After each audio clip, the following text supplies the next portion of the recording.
Shalom, kembali lagi dengan channel Klavos Sukacita bersama saya Pendeta Snat Mara. Kita akan sama-sama mendengarkan firman Tuhan di saat ini. Mari kita berdoa sebelum membaca dan mendengarkan firman Tuhan. Mari berdoa. Terpuji Engkau ya Bapa, ya Yesus, ya Roh Kudus, atas kasih, lawatan, dan penyertaan-Mu. Engkau boleh menyertai kami pada setiap langkah hidup kami di hari-hari yang telah kami lalui sampai di saat ini. Terima kasih karena kesempatan yang baik ini melalui channel Klavos Sukacita, kami akan mendengarkan firman-Mu. Tetapi kami menyadari akan keterbatasan kami sebagai manusia. Kami mohon kehadiran Roh Kudus bagi kami saat ini, baik hamba yang akan menyampaikan firman-Mu, tetapi setiap orang yang akan mendengarkan firman-Mu juga kiranya diberkati. Bersama dengan tim Klavos Sukacita, Tuhan juga memberkati agar semua pelayanan yang saat ini kami laksanakan hanya untuk kemuliaan nama Tuhan. Terima kasih Bapa, terpuji-puji nama-Mu dari dulu kini hingga selamanya. Haleluya, amin. Bapak Ibu Saudara kekasih Kristus, bagian firman Tuhan bagi kita saat ini terdapat dalam kitab Kisah Para Rasul, pasalnya yang ke-15, ayat 22 hingga ayatnya yang ke-34.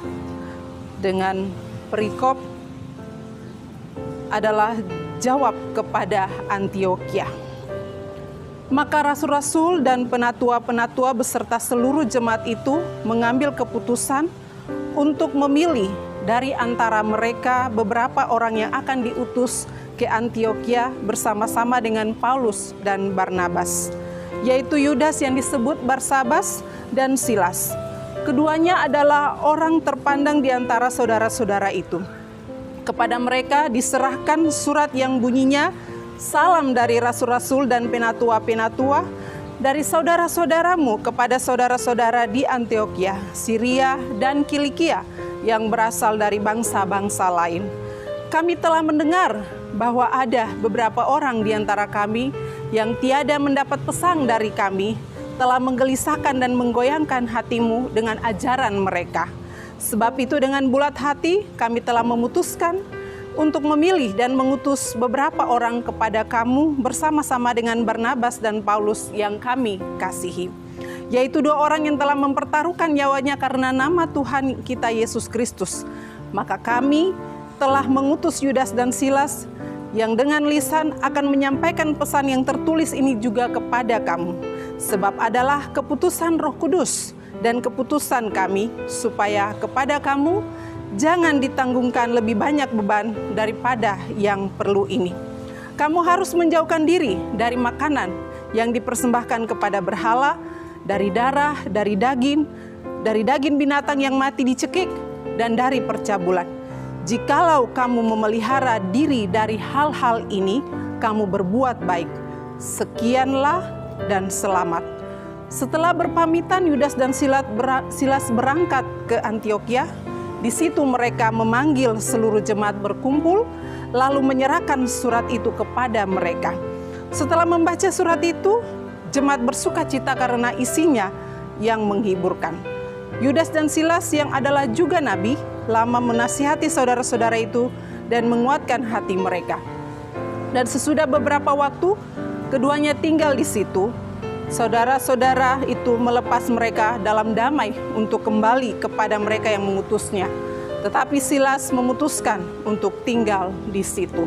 Demikian firman Tuhan. Pujian kepada Kristus sampai selama-lamanya. Amin. Bapak Ibu Saudara kekasih Kristus, pada kesempatan ini kita belajar dari Kisah Para Rasul pasal 15 ayat 22 sampai 34 dengan tema mengingatkan dalam kesabaran. Mengingatkan dalam kesabaran. Bapak Ibu Saudara kekasih Kristus, ibarat anak balita dalam masa pertumbuhan, tentunya butuh perhatian, butuh bimbingan, dan butuh didikan dari orang tuanya, baik bapak ataupun ibunya. Seorang anak akan mengalami perkembangan dalam hal mulai merangkak, berdiri, berjalan, mengucapkan kata-kata sampai makan minum sendiri dan mengenakan baju dan celana dan melepaskan. Ini adalah perkembangan anak-anak tersebut yang tentunya melewati proses. Dan di dalamnya juga dibutuhkan kesabaran dari orang tua dalam hal membimbing dan mendidik anak tersebut. Dan hal itulah tidak mudah bagi setiap orang, khususnya orang tua dalam mendidik dan mengasuh anaknya. Demikian juga seorang guru di sekolah.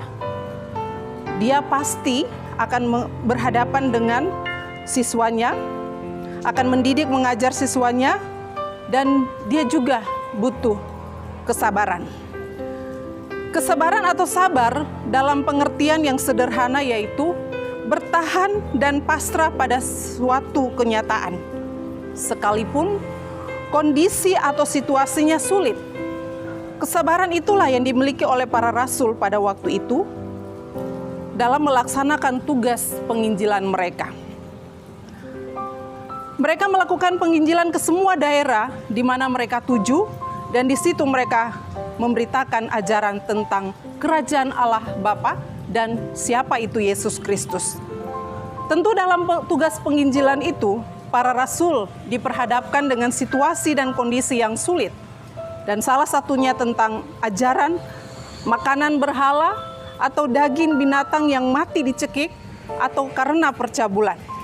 Dan untuk meluruskan pengertian jemaat di Antiokhia tentang ajaran tersebut, Paulus, Barnabas, Yudas, dan Silas diutus oleh para peserta sidang di Yerusalem untuk pergi ke Antiokhia. Yudas dan Silas saat tiba di Antiokhia, mereka mengumpulkan jemaat di sana dan menyampaikan pesan secara tertulis terhadap jemaat tersebut bahwa mereka harus menahan diri terhadap apa yang tidak boleh mereka makan, yaitu makanan yang dipersembahkan kepada berhala, darah dan daging dari binatang yang mati karena dicekik dan karena percabulan. Nasihat dan ajaran ini tentunya tidak hanya disampaikan begitu saja, lalu Silas dan Yudas pergi meninggalkan jemaat di Antiokhia. Tetapi kedua rasul itu tinggal dengan mereka dalam beberapa waktu yang lamanya, sambil terus membimbing mereka, mendidik mereka, menasihati mereka, dan hal ini butuh kesabaran. Nah, Bapak Ibu Saudara kekasih Kristus, belajar dari para rasul yang begitu dengan sabar mengajarkan jemaat, mengingatkan jemaat di Antiokhia, kita pun sebagai anak-anak Tuhan, sebagai orang-orang percaya, harus dapat menjalani kehidupan kita dengan kesabaran. Walaupun situasi dan kondisi yang kita hadapi begitu sulit, tetapi kita harus menunjukkan kesabaran kita. Jangan sampai dengan situasi kondisi yang sulit membuat kita lemah, lengah, lalu membangkitkan emosi kita, amarah kita, dan kita pergi karena tidak bisa sabar terhadap situasi atau kondisi yang ada. Tetapi Bapak Ibu Saudara, adalah lebih baik kita sabar dan terus melakukan kebaikan-kebaikan. Walaupun kita ada dalam situasi yang sulit sekalipun, kita terus dituntut untuk melakukan kebaikan-kebaikan kapan dan dimanapun kita berada. Maka Tuhan pasti akan menolong kita, memampukan kita untuk melewati semua situasi kondisi yang sulit sekalipun dengan memberi kita kesabaran. Tuhan memberkati kita dengan firman-Nya. Amin. Mari kita bersatu di dalam doa. Terima kasih Bapa, terima kasih Yesus, terima kasih Roh Kudus. Karena Tuhan begitu baik bagi kami, mengingatkan kami sekalian sebagai pendengar Klavos Sukacita untuk hidup dalam kesabaran.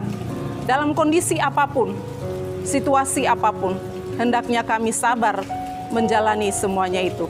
Karena Tuhan melihat dan memperhitungkan setiap ketabahan iman yang kami miliki ketika kami diperhadapkan dengan tantangan ataupun situasi yang sulit. Oleh sebab itu Bapa, beri iman kami tetap teguh di hadapan Engkau dan terus meyakini Engkau sebagai Allah yang Maha Kuasa yang dapat memberi kami kelegaan, ketenangan batin, ketenangan jiwa untuk menghadapi segala sesuatu. Terima kasih Bapa, berkati setiap kami yang mendengarkan firman-Mu lewat channel Klavos Sukacita. Berkati pula kru ataupun pelayan Klavos Sukacita yang senantiasa memberitakan Injil Kerajaan Allah melalui pelayanan Klavos Sukacita. Setiap pribadi mereka, kehidupan keluarga mereka, kiranya juga diberkati oleh Tuhan. Terima kasih Bapa, terima kasih Yesus, terima kasih Roh Kudus. Terpuji-puji namamu dari dulu kini hingga selamanya. Amin. Shalom. Tuhan memberkati kita sekalian.